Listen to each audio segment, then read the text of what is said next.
and I wouldn't attempt to ask you to believe all the stories I've heard over the years.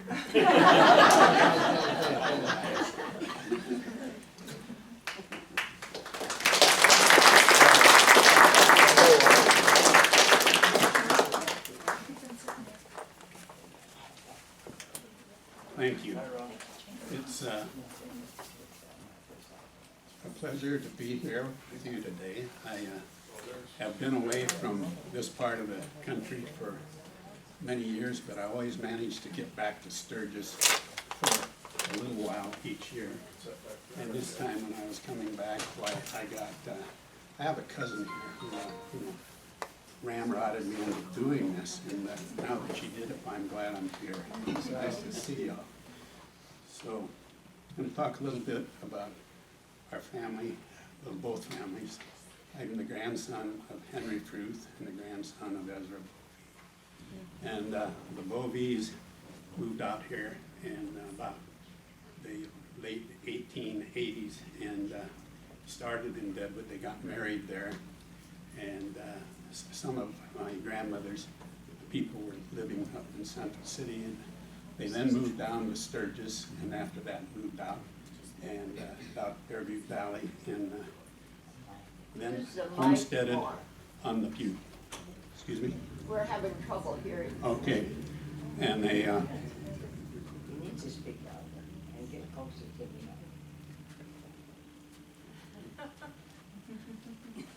Keep going.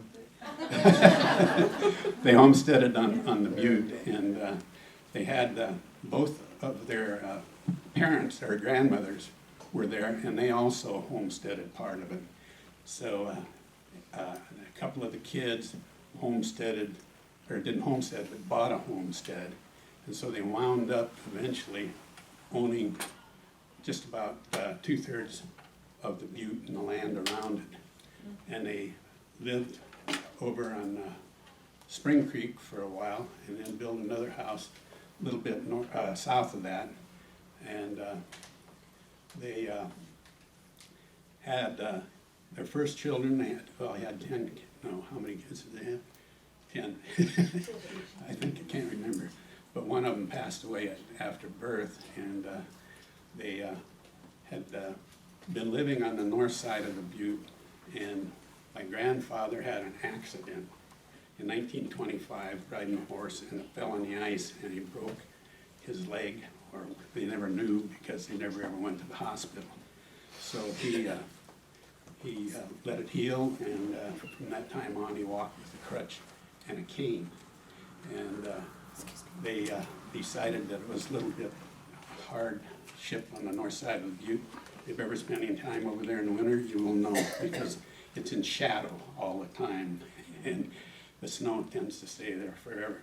So they moved around to the south side, where one of their daughters and her husband had bought a homestead, and they moved there while it was Hollis Devers and Gladys Bovee that had bought that.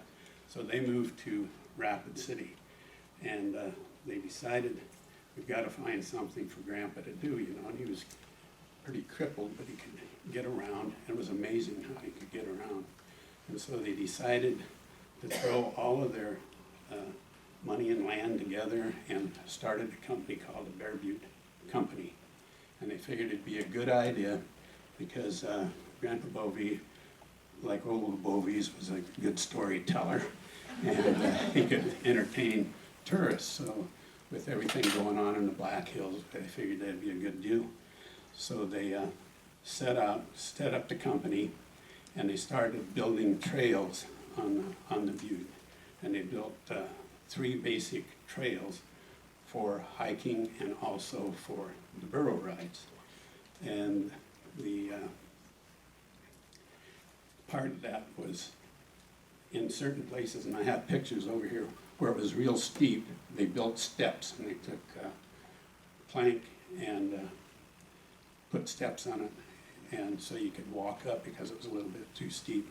And then they put steel posts and put baling wire around and put wood handles on it so that people could pull themselves up into really steep places. And then they went down to Custer State Park and got 7 burros. And they named them after the 7 dwarfs. And they went to breaking them. And of course, that was a big challenge because they'd never been around, you know, they were wild, and they still are down there, you know. They love to play jokes on you and come up and, you know, try to bum food from you. But anyway, they got it started, and they had advertising, and we worked, you know, with I think it was a Tribune at that time, the paper, got everything going so that Grandpa Bovee could start taking tourists up there. Part of the problem with the tourism industry up there, Butte at that time, was trying to get there because it was way out of the way. You know, you weren't in the main street. You had to go out Old 79 and then turn off. And but we did get people that came out to climb and ride the burros. And Grandpa Fruth, or Grandpa Bovee, excuse me, got used to you know, saddling up and getting the burros together. They used to try to get at least 2 trips a day for each burro, and sometimes they made it and sometimes they didn't, but it was really a seasonal business, as you can imagine. But they did that for a number of years, and it was just getting to a point where he could no longer really get around, and neither could my grandmother.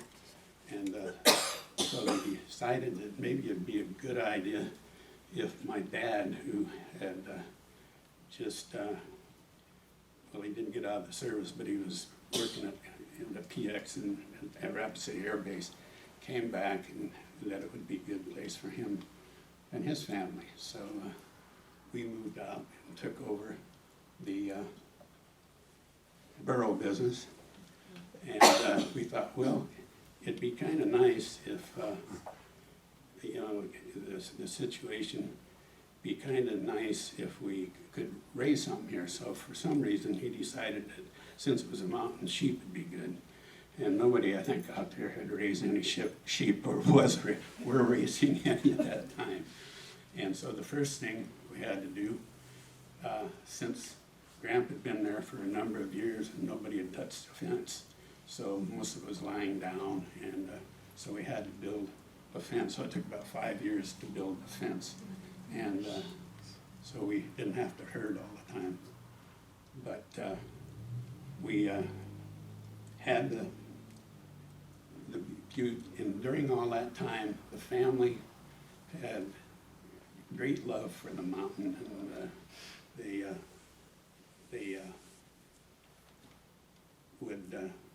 they thought it would be good to try to get the federal government to make it a shrine to the Indians who we had kind of moved out of the way in 1874, and but to make it a shrine for them. So they started working on that. Nothing ever came of it, and at that time,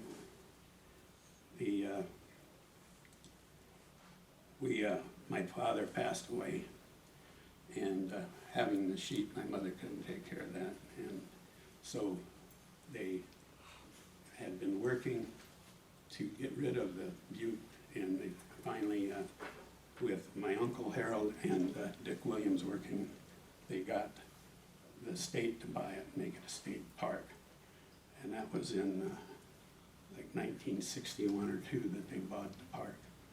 And at that time,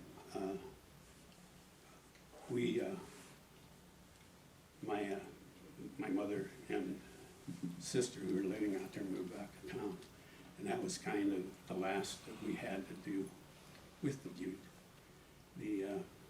But everybody in the family were so attached to it that they had farms around. My Uncle Earl had a farm out north, and my Uncle Amos had one out north, and then several of them were born on the Butte, you know, so they fell in love with it. And So we finally got the Butte sold, and everybody moved away. And that's kind of the end of the story.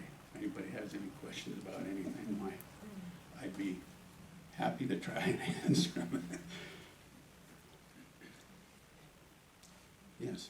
Where did the Bovees move here from?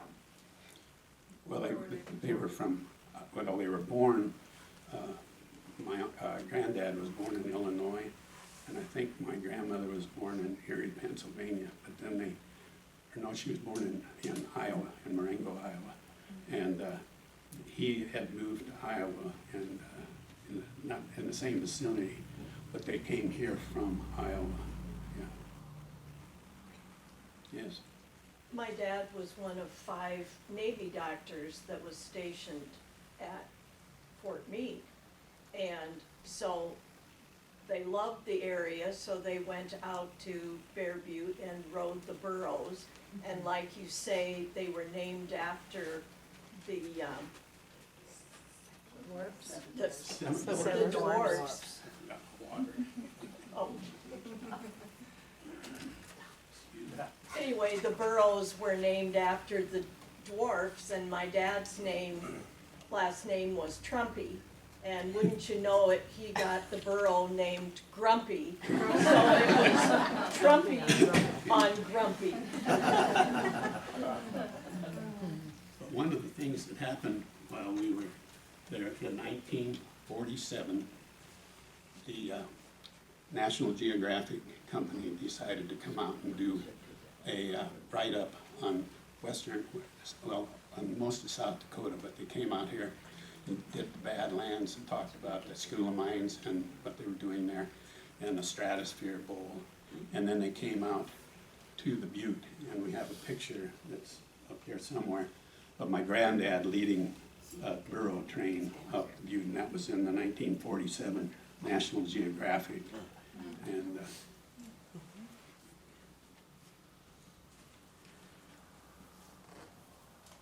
Gene, what did you guys do for water up at Bear Butte? oh, I And forgot about that. also, we heard that the Bovees are pretty good at baseball. Maybe my uncles were, I wasn't. I did play for Black Hills though, but man, I forgot, on the south side of the Butte, they had discovered 2 springs right up at the base of it, just about up from where the visitor center is now as you go up and start to go up the Butte. There's 1 spring there, but just west of there were 2 springs. And they piped it down and put it into a reservoir about 50 yards up from the house. And so we had running water, and if you who have lived out in the country, you know, and you don't have indoor plumbing, it was wonderful. Yes. What was your relationship with the Native Americans, the Oh, Bovee family? yeah. I was going to get to that because over the years, they had a number of different types of visitors that came down. And the ones that were more interested were the Cheyenne up in Name Deer, Montana. And in 1945, they talked to my grandparents about coming down because they wanted to pray on the Butte for the end of the Second World War. And they came down and they traveled down here in like a big grain truck, and they'd have their tents and everything. And they put that up in the old campground, and they had water there, and they stayed for about a week. And they would send a few of the braves up at the base of the Butte, and they would stay there for 3 nights and sleep, no water, nothing to eat. And then they would come down and they would talk with the medicine man, and he would interpret their dreams. And the thing that they were hoping for was to find out that the war would end soon. And so we had a very good rapport with them. There was a guy, John Stands in Timber, who kept in contact with my dad, and after he passed away, with my Uncle Harold. And so we would coordinate when they wanted to come down, and we would work out things for them. And they had six sick babies or something. We had a lot of milk that we were, and so we'd give them milk and things like that. But they'd come down, not all that often, but from time to time. The next time they get it was, I think, in '53. It was when the Korean War was on, and they came down and they wanted to do a prayer vigil up there at that time. And so they came out again, and it was a lot bigger group. And I think that was the time when the people in Sturgis, the Chamber of Commerce, came out, and they had a big, took out ice cream and had a big celebration when they came down. And they interpreted what the Braves had discovered when they were dreaming up there. So we had a really good rapport, and we pretty much, we had tried to work with them, and eventually the part of the Butte that was not in the sale to the state, which was the very northeast corner, two of my aunts had bought that. It was the Shockeys had homesteaded that, and it was, I don't know why they did, but there was no water on it, and it was pretty bad land. But the Indians wanted something out there, and they worked with the people in Lane Deer, and they eventually sold it. And they had a big get-together here with the Chamber of Commerce at the time, to get pictures and everything of the Indians and my two aunts when they shut that. So to answer your question a little bit without talking so much, we had a really good relationship with the Indians. And anytime they came up, even before those kind of trips came along, we had a lot of the Indians from around here that would drive up and want to climb, and we let them do whatever they wanted to. And so we had a good relationship. Yes? I was among some people, family that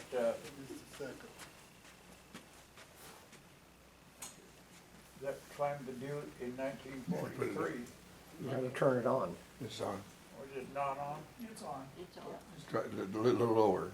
Huh? Just a little underneath your lip. Oh, okay. There you go. Anyway, we climbed that in 1943, and all of the trees up there, all those pine trees, were tied full of colored rags, and it was a group from Oklahoma that had trucked in there to pray for the end of the war, and they stayed. As I remember, they were there for about a month.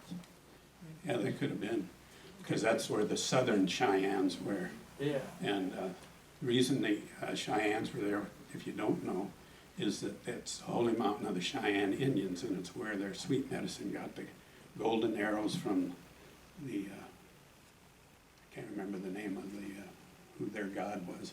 The Great Spirit. The Great Spirit. Well, he had a name too that I just read the other day, but I can't remember anything anymore. I'm getting too old. But so that was why they spent so much time there. It was also holy to the Sioux around here and the other Indians. Everybody congregated here because it was when they actually owned it at one time. It was their land, like the rest of the United States was. But anyway, that's the other visitors that we had out there often were schools from University of Purdue, and I think one was Iowa State University, and they'd send their geology students out to study the surroundings of the Butte, because as a laccolith, they had studied this. A lot of people have been out there way, way back as far as in the 1700s, looking at the structure of that. And of course, as you probably know, the Black Hills and Wyoming have got a lot of laccoliths, but the Bear Butte they thought was the most perfect example of the laccolith, and so they'd come out and study the rocks around there. They'd stay like for maybe 15 days at a time, and the students would be up going around and checking out and studying the rocks. Yes? I was understanding that there was a gold mine on the north side of Bear Butte. Did you do anything with that or ever? There was a lot of stories like that, and there was a place on the, right up from the one that, the Shockey place, maybe that's why they homesteaded there. But there was a hole into the side of the mountain that went in about 10 feet. It was about 10 feet high and maybe 3 feet wide, and they never found anything. So that's the only thing that we ever knew about that. But we had a lot of people, you know, we found something out there and it said that there was gold, you know, hidden in certain places, and they wanted to come out and just prospect for it. But there was no gold mine there. I don't think anybody ever found any gold there. Not even in their pocket. Yes, Bob? In 1952 or 3, I think it was, a bunch of we young nurses from Fort Meade, Oh, there God, were about yeah. 6, went out to climb the Butte with the burros. I got a pretty loud voice. Okay, a bunch of we young nurses and secretaries went out to Fort Meade and rode the burros up the mountain. Except that, as I remember, we had to tie them close to the top and go back by foot the last, Not back, but up. yeah, up, to the top to get there. Is that right? Yes. It's a while ago, but it was a fun day, as I remember. I think I may have been on that trip with you. Yeah, Bob. Just because there's a lot of good-looking nurses, why would you be there? Everybody else was working. It's been a Sunday afternoon. Gene, is it true that you had a few rattlesnakes out there one time? Oh, yeah. Well, you know, I brought in some things here, and Warren Morrell that used to write for the Rapid Journal and interviewed my grandpa and grandma about the Butte some years ago. And he cites in there that my grandpa insisted that there were no rattlesnakes, you know. But if you look at a picture of the Butte, or just look at the Butte, on the east side, there's a limestone ridge that goes, and at the end of that was a big rattlesnake den. And fortunately, when they go out in the spring to eat, they always went east. And they'd go out, and there were green fields out there. There was nothing to the west. And in all the time that I was there, I only found about 3 rattlesnakes that were even on the other side, our side of where we were living. And but we would, when I got out of the service and started going to school in spearfish, my dad, who had always loved to go rattlesnake hunting, we'd go up in the spring when they first came out, and they'd sun themselves before they took off to the feeding ground. We'd go up, pick them up, put them in a gunny sack, and then take them down. And we had a big old milk container, you know, the old ones with the steel top, and we'd dump them in there and then put the lid on and put it right when anybody came up and wanted to go in the house, they were going to have a real serenade. And so in the summer, at the end of the summer, then when they started coming back, they'd do the same thing. They wouldn't go into the dens right away, so you could go up, and we did that. And that's how I paid my tuition, by selling rattlesnakes to the reptile gardens. And we would get $1 a pound, and back then, the most tuition I paid was for a quarter was $33, and a load of rattlesnakes paid for that.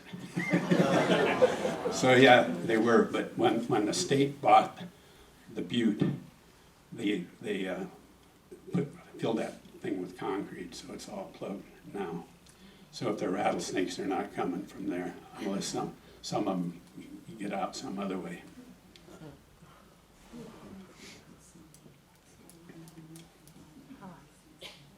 Gene, what about the saddles on the burros? Weren't they cavalry saddles? Yeah, they were cavalry saddles, and they Where'd they come from? Well, we got them from, I think we got some of them from Fort Meade. They bought them wherever you could find them, because you could find them around in places. And, yeah, we used those because they were lighter, they were real light, and the donkeys couldn't, well, they'd carry a lot, but we wanted to use them 1 or 2 times a day, and having those kind of saddles made a lot of sense. Did you ever have to replace any of the donkeys? No, we just kept adding to it. I've got a picture up here of the one they called Mater, who was the female, as you can understand, if you know Latin. And she's got her colt there with her. And so we raised several and kept them along the line. When the family sold the Butte and we left, I think we had 17 donkeys. Wow. And we sold them. A lot of them were bought. You remember, who was it? Jerry Tarrant used to ride his down, tie it up to at the barber shop. Excuse me. Oh, gosh. And somebody else used to tie his up down at the Gunner's Lounge. And but yeah, so we sold them all. But we did raise. We probably had about 4 or 5 that were born there.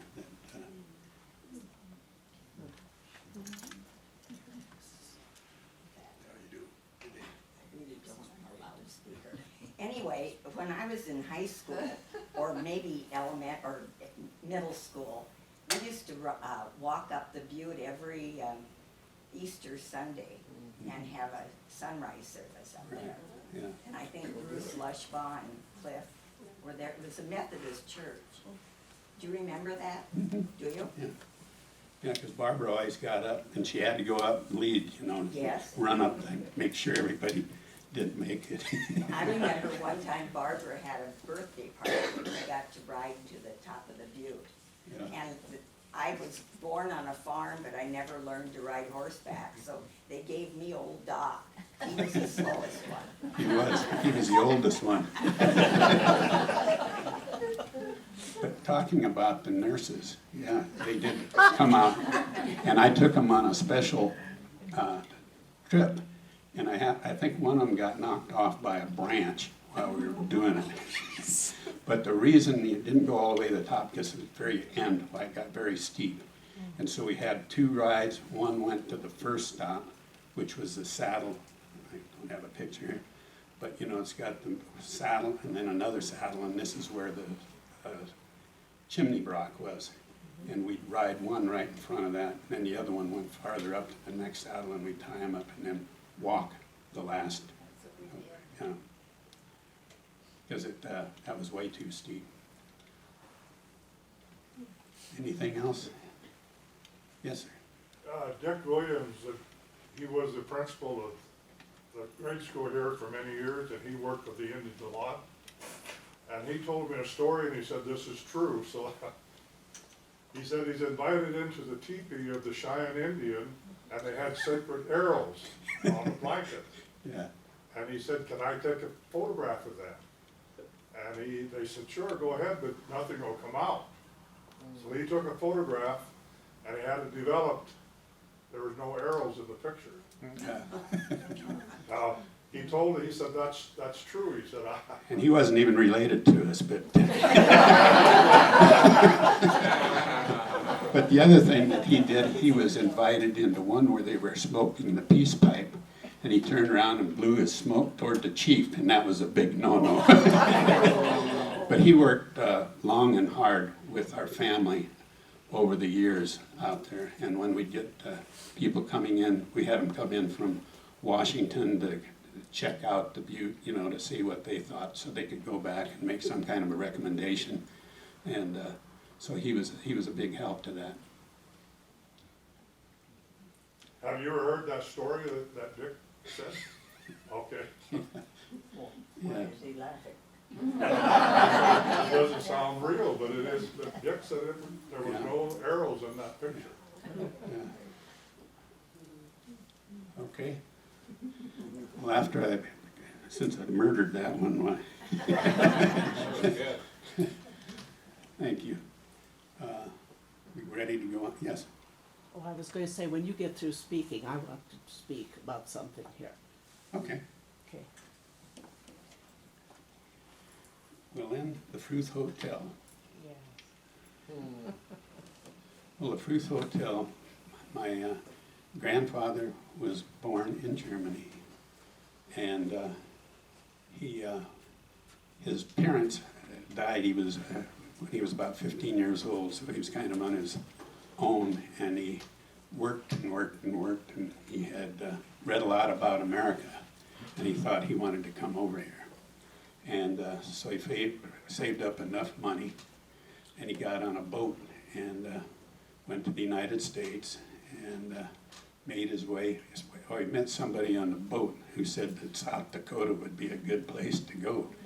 And he came here and to Sturgis, and he got a job on a sawmill up Deadwood Canyon. And then he eventually wound up and learned carpentry from William Graham's, and he worked for them for a time. And he got married, started raising a family, and got real good at carpentry. And but he got the fever, and he decided he wanted to go to the Klondike. So let's see, I've got it written down here. In 1900, he got here in 1883, I think. And he went to the Klondike, got up there, came back 2 years later. And when he came back, he worked again for Graham's and took up carpentry. And then he bought the Charles Hotel, which had 11 rooms, and he wanted to enlarge it. And at this time, another guy stepped into it. His name was John Johnson. He came here from Sweden. And so he became my grandfather's right-hand man. And together, along with some other workers, they built the hotel up to 60 rooms. And underneath, in the basement, they had a huge steam laundry and mangles and a place where he brewed beer. And well, being German, I had to do it. So he got into building, and he built the building right straight across from the hotel on the corner, which is where people around here where Gamble's used to have their store, and Marsh had a grocery store there. And then next to that became the Trivy Garage, which is the Chevy garage. He built that. And he had put in a big barn because people were still traveling in horse and buggy and horseback, and a place for them to come in and take care of their animals. And that stood there for a long time. I don't know when it came down. But in another house that was built right where the bank's parking lot starts. And from there up, you had two kind of buildings or sheds that were open, and they had stalls in them for animals as well. And over the years, he converted 3 of those into apartments on the hotel side. And he rented those out. And he also built another one on the other side, and that's where we lived. And so he was actively involved in that. They used to have a kitchen in there, and they had big Sunday dinners. And he hired a cook, and sometimes my grandmother would cook. And when the girls got old enough, they waited on tables and whatnot. And my aunt told me a story that they always had this one German family that came in, and when we weren't eating, why she'd always say, "Eat Hazel, they pay good money for that food." And that's the only thing I remember was my Aunt Alice. Yeah. But in the hotel itself, my granddad kept working it until he got to a point where he wasn't strong enough, and my grandmother came down with breast cancer, and died, and so they quit doing the kitchen, and he kind of retired from it and turned it over to Jack Sherman, who was married to Gladys Fruth, who was another one of our aunts. And they stayed with that up until, almost until it was torn down, I guess. I'm guessing at that because I'd gone away and I don't remember, or I didn't see anything that was written about that. But anyway, there were other businesses. My mother had a beauty parlor in that, and later on, there was the insurance company, State Farm agent, I think it was a Dorn. Hal Dorn had that. And so they had those businesses. And on the other side, they had Terrence had a barber shop. And then when they quit having the dinners and everything, and Jack took over, I think they converted, and that's when they put the Hi-Hat Bar in, which was there for a long time. And with soldiers in Fort Meade, they had a good, and they used to have dances there. But at one point in time, during the war, we had been, my family and my Aunt Alice's family had been living in the house that he built right behind the hotel, and he asked her if she would please give that back to him, and we wound up, all of us, living in the hotel during the war. But we lived there, in there for till about 1945, and after that, they just ran the hotel, and my grandfather died in 1944, and I think it was 44. Yeah, it was 44. And he also had built where the insurance company has the building up on 3rd Street. He had a house there, and that's where he lived after he turned the hotel over. So he was around all the time, and he was still, and he married, his wife had died, and he married Anna Weber, who had Weber Hill, and so he used to stay up there, and so I saw a lot of him, but he never talked about anything that happened in Germany, or most of the time he was kind of quiet in that respect. He said he left Germany, he wanted to leave it there, and never spoke it. I guess he spoke it with the Grahams, but that's the only time he spoke it. But he was quite a character. When he was first, when he was running the hotel, he also had a hearse business and a bus business, and he had a place where he'd take horses and feed them and water them, and so he was a builder and had a lot of energy. Anybody that go up to the Klondike would stay 2 years and turn around and come back. I don't know if that's where he made his money, but the big strike hadn't hit yet. But so that's kind of the story of the Fruth Hotel. I think. Have any questions on that? Yeah. The Railroad Express Agency was also in there for many years. And, oh yeah, I forgot about and that. I can't say his name now, but he always delivered all around town with a Model A truck. Used it for years. Yeah. Inside the hotel, did he make like the banisters and spindles and such? Yeah, because it was only a one level, so I don't know if he made them, but they were made when he bought it, yeah, because everything was on the main floor before, and then put that in, yeah.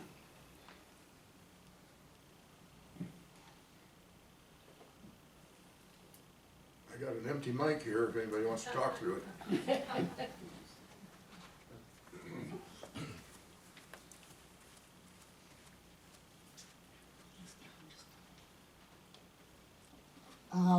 My name is Millie Humphrey, and it originally was Millie Bolts, and I graduated from high school in Sturgis in 1941.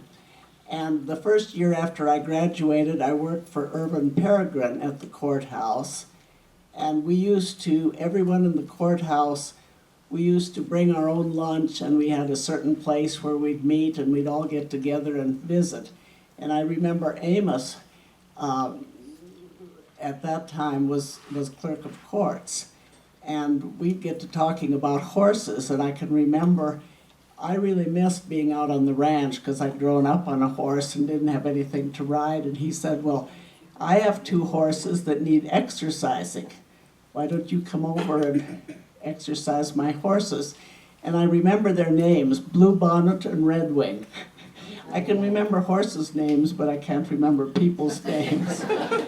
But anyway, so then out at Bear Butte, of course, the courthouse was open on Saturday too, so we worked there. But then on Sunday, Amos asked me if I would come out and lead the trail rides up Bear Butte. And I remember the 7 boroughs, named after the 7 dwarfs, and I always wrote, I have a picture here of I'm in the lead on Doc. He was the one I always rode because he wanted to be in the lead. He'd get mad if you got him behind another one. He wanted to lead everything. So anyway, there's a lot of old memories there about Bear Butte. I mean, because I worked out there every summer for I think 3 summers after I graduated from high school. And then I worked also at the courthouse with he was clerk of courts and I was deputy clerk of courts. And I'll pass this picture around if anyone is interested because I'm on Doc in the front, and then I think there were 3 people that day who brought horses to ride. Here, I'll tell you something. There's one here that was in Doc is leading that one too. And the reason is because Ezra Bovee always insisted on riding Doc, and he always led, so that's the reason. That's right, yeah. Yeah, and Doc would get upset if he wasn't in the lead. So, and you know mules, they can be pretty stubborn. Yeah, so, okay, thank you very much.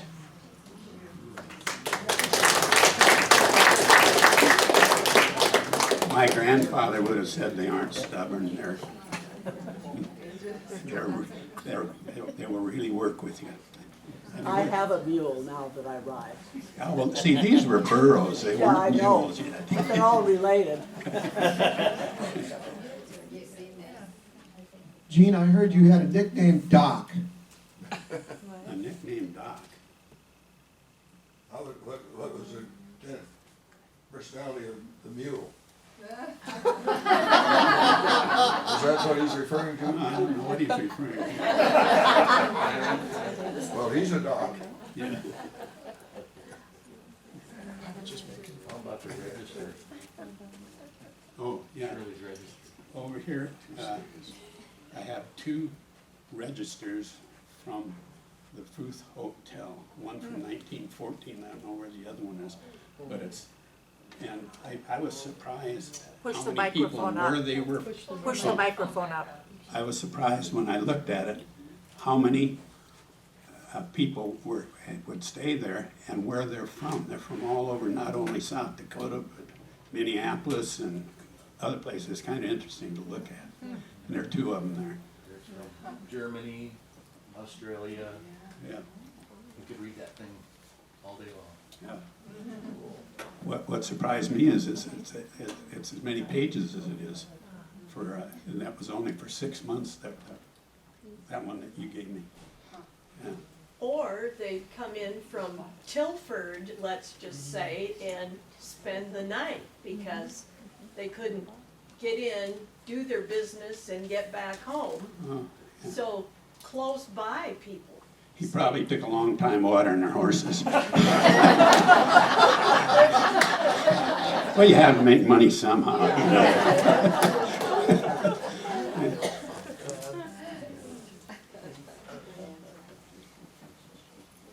But anyway, it was quite a trip while it lasted. And I miss it a lot. I get nervous every time I come back and look at that mountain because I don't know how many times it was sometimes faster. The sheep would get on the main mountain and you could go up on a donkey, but then you'd have to get off and walk. Or if you're chasing them, run. And I don't know how many times I walked up over that thing while I was there, but it was the fastest way sometimes because the donkeys going up, they were very careful, and you wanted to be careful. So, yes. Gene, would you ever go into Sweet Medicine's cave? Say When again? you were up there? Sweet Medicine's Cave, I don't know where it was. I never heard it referred to then. That was where he had stayed, where Sweet Medicine stayed, up on the Butte, the northern Cheyenne. Yeah. But He has it, there's a cave up there somewhere that he lived in. well, there was one on the ridge on the north that was into the side of the mountain, and that could have been, yeah, because that was there, but it was, more like a lean-to, what it looked like.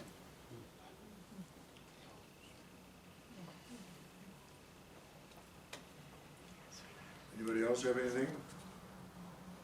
But in the South Dakota magazine, there was an article about Leland Case, and he mentioned your granddad, and the Indians would want to come up there to pray, and the federal government didn't want them to come, and he kind of told the federal government what they could do, and they let them come in and pray anytime they wanted to. He was kind of cantankerous,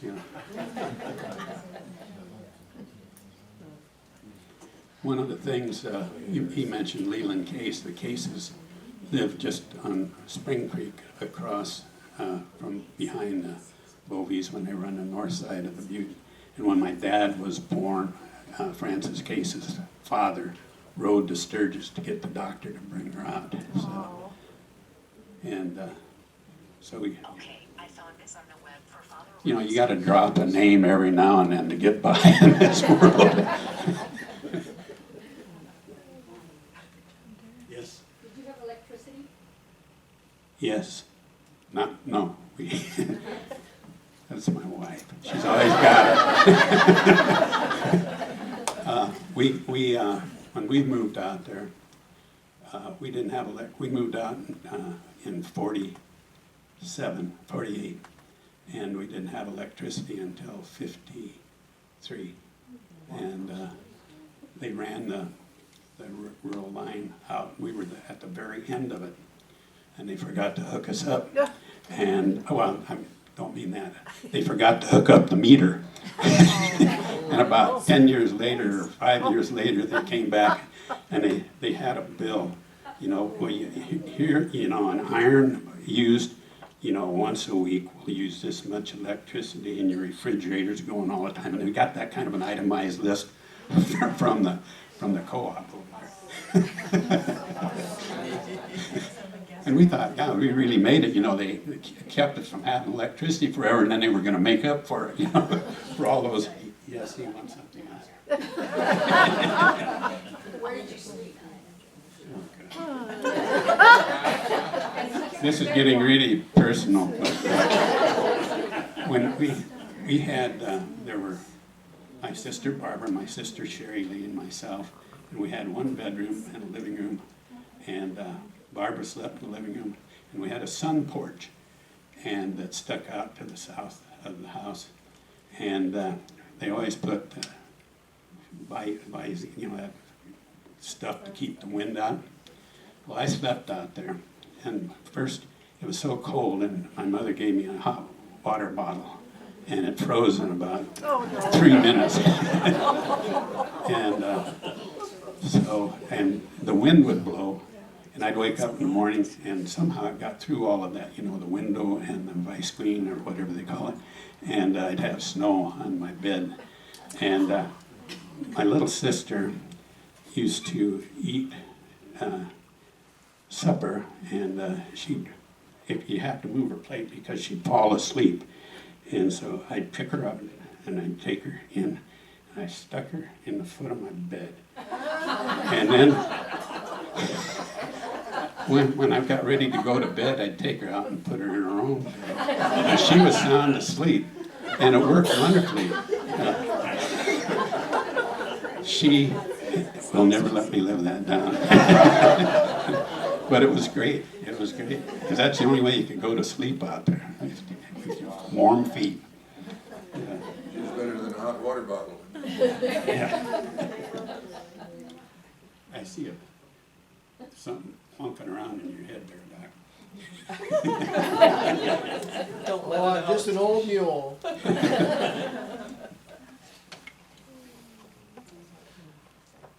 was your house out there on Bearview? Where was the house? Was it across the highway now, or on the? No, the one that we lived in on the south side was, you know where the travels, or the visitor center is? There's a gully right to the west of it. If you look over there where the caretaker lives in his house, that's where our house was, right there. So it was real close to there.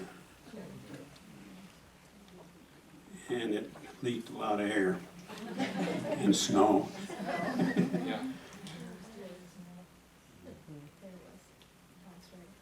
Was the lake there then?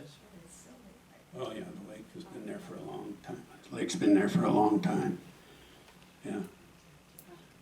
They had, they had the artesian well that was struck, and they put it down, put it into the swimming pool, and then it overflowed into the lake.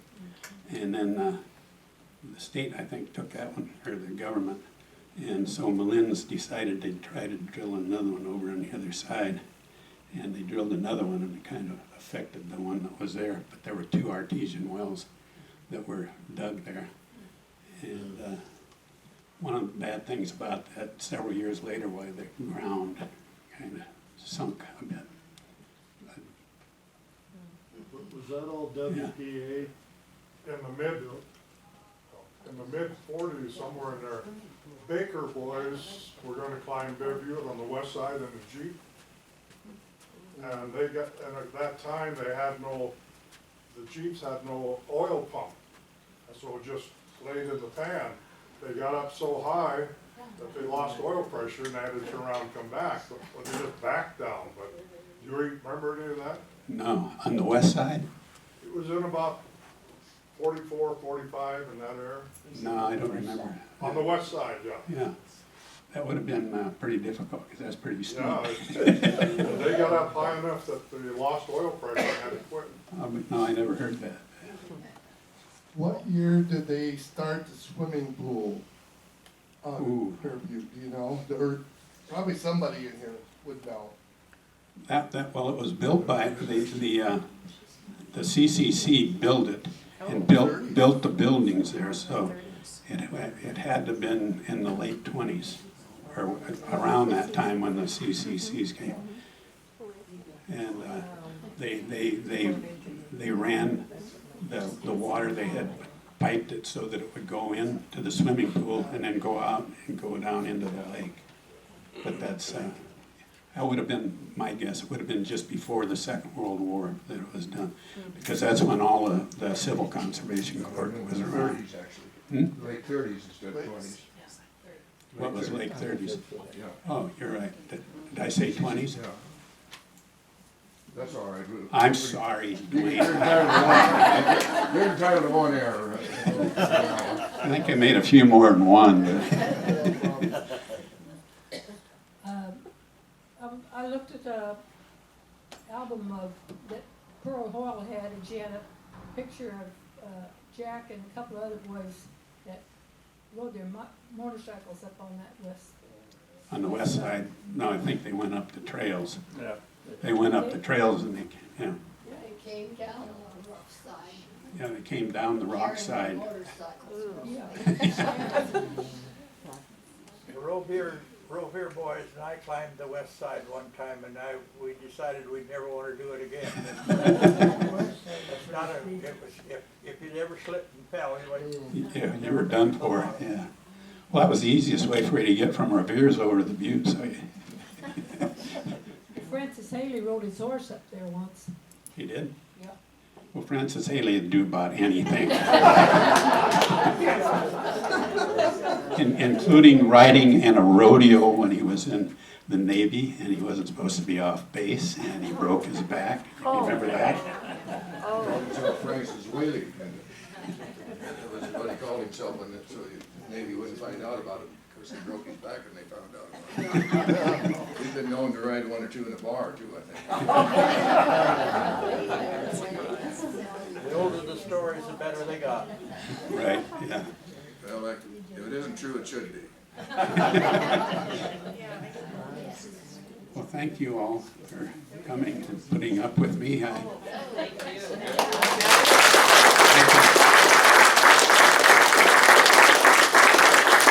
thank you for the nice, cool weather we've had here. When we left Tucson, it had been 115 every day for about 3 weeks, which it's never been like that.